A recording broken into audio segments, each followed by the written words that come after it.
என்னுடை வஞ்சக இயற்கை யாவையும் பொன்னுடை விடையினோய் பொறுத்து கொண்டு நின் தன்னுடை அன்பர்தம் சங்கம் சார்ந்து நான் இன்னுடை புகழ்தனை நிகழ்த்த செய்கவே. அருட்பெருஞ்சோதி அருட்பெருஞ்சோதி தனிப்பெருங்கருணை அருட்பெருஞ்சோதி. எல்லா உயிர்களும் இன்புற்று வாழ்க, கொல்லா விரதம் குவலயமெல்லாம் ஓங்குக, நல்லோர் நினைத்த நலம் பெறுக, நன்று நினைத்து எல்லோரும் வாழ்க இசைந்து. இந்த உண்மை புரிந்தவர்களுக்கே ஆன்மீகம் புரியும், கடவுளை புரியும், யாரும் யாரையும் ஏமாற்ற முடியாது என்பது புரியும். ஒரு திருடன் ஒரு வீட்டிற்கு திருட செல்கிறான். திருடன் வந்ததை அந்த வீட்டில் உள்ளவர்கள் பார்த்து விடுகிறார்கள். அவர்கள் கூச்சலிட அந்த திருடன் தப்பி ஓட ஆரம்பிக்கின்றான். பலரும் அவனை அடிக்க துரத்தி ஓடுகிறார்கள். அந்த திருடன் உயிர் பயத்தில் மிக வேகமாக ஓடுகின்றான்.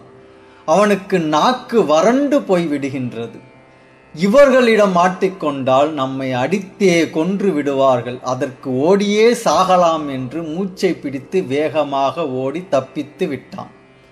அவனுக்கு தாகம் மிக அதிகமாக இருந்தது. தூரத்தில் ஒரு சிறிய குடிசையில் ஒரு சாது அமர்ந்திருப்பதை பார்க்கின்றான். அவரிடம் சென்று தண்ணீர் கேட்கலாம் என்று அந்த குடிசைக்கு செல்கின்றான்.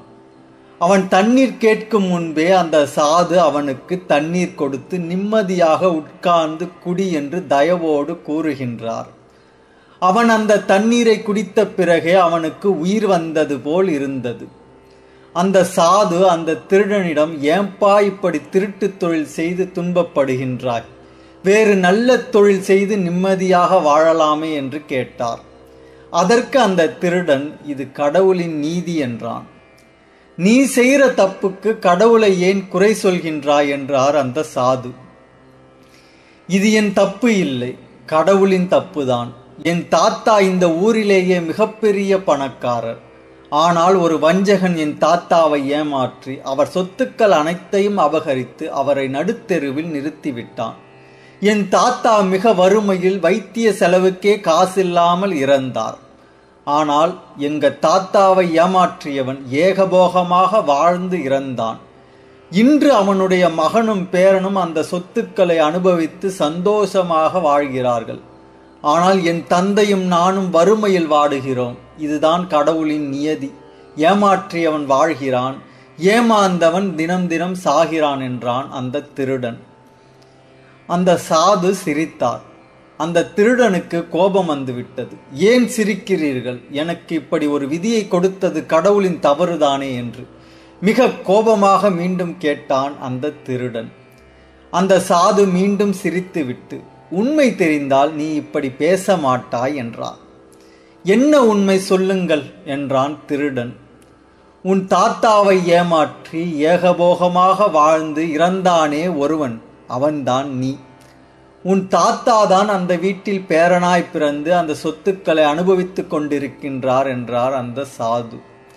இதை கேட்டவுடன் திகைத்து நின்றான் திருடன்.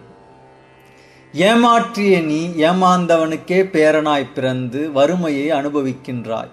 ஏமாந்த அவர் ஏமாற்றியவனுக்கே பேரனாய் பிறந்து சொத்துக்களை அனுபவித்துக் கொண்டிருக்கின்றார். இறைவனின் நியதி எவ்வளவு சரியாக இருக்கிறது பார். ஏமாற்ற நினைத்த நீ ஏமாந்து போனாய். ஏமாந்தவர் ஏமாந்ததையெல்லாம் மீண்டும் அடைந்து சுகபோகங்களை அனுபவித்துக் கொண்டிருக்கின்றார். இங்கு யாரையும் யாரும் ஏமாற்ற முடியாது. ஏமாற்றியது போலவும் ஏமாந்தது போலவும் நமக்கு தெரியும். ஆனால் உண்மை வேறொன்றாக இருக்கும் என்றார் அந்த சாது. அந்த திருடன் அதிர்ச்சியிலிருந்து மீள முடியாமல் அப்படியே நின்றான். செய்த பாவ புண்ணியத்திற்கேற்ற வாழ்க்கை அமைகிறது. பாவத்திற்கேற்ற தீமையும் புண்ணியத்திற்கேற்ற நன்மையும் உண்டாகின்றது. திருடனாய் வாழ்ந்து துன்புறுவது அவன் செய்த பாவம். அந்த துன்பத்திலும் சாது தாகத்திற்கு தண்ணீர் கொடுத்து உபதேசம் செய்தது அவன் செய்த புண்ணியம். நல்லவராய் வாழ்ந்த தாத்தா ஒருவரால் ஏமாற்றப்பட்டது அவர் செய்த பாவம். ஏமாற்றியவர் வீட்டிலேயே பிறந்து அந்த சொத்தை அனுபவிப்பது அவர் செய்த புண்ணியம். ஆண்டவரின் நியதி மிக துல்லியமானது, ஒருவரும் தப்பிக்க முடியாது. ஆனால் அந்த துல்லியத்தை தெரிந்து கொள்ள போதிய அறிவு நமக்கு இல்லை, அவ்வளவுதான். உலகில் நாம் அனுபவிக்கும் இன்பத்தையோ துன்பத்தையோ இறைவன் விரும்புவதில்லை. அவர் விரும்புவது அவரை போல் நாமும் பேரறிவை பெற்று பேரின்ப பெருவாழ்வில் வாழ வேண்டும் என்பதே. இந்த உண்மை புரிந்துவிட்டால் ஆன்மீகத்தை புரிந்து கொள்ளலாம், கடவுளையும் புரிந்து கொள்ளலாம், யாரும் யாரையும் ஏமாற்ற முடியாது என்பதையும் புரிந்து கொள்ளலாம். அருட்பெருஞ்சோதி. பொய்யாத மொழியும் மயல் செய்யாத செயலும் வீண் போகாத நாளும் விடயம் புரியாத மனமும் உட்பிரியாத சாந்தமும் புந்தி தளராத நிலையும் எய்யாத வாழ்வும் வேறெண்ணாத நிறைவும் நினை என்றும் மறவாத நெறியும் இரவாத தகவும் மேற்பிறவாத கதியும் இவ் ஏழையேற்கு அருள் செய்.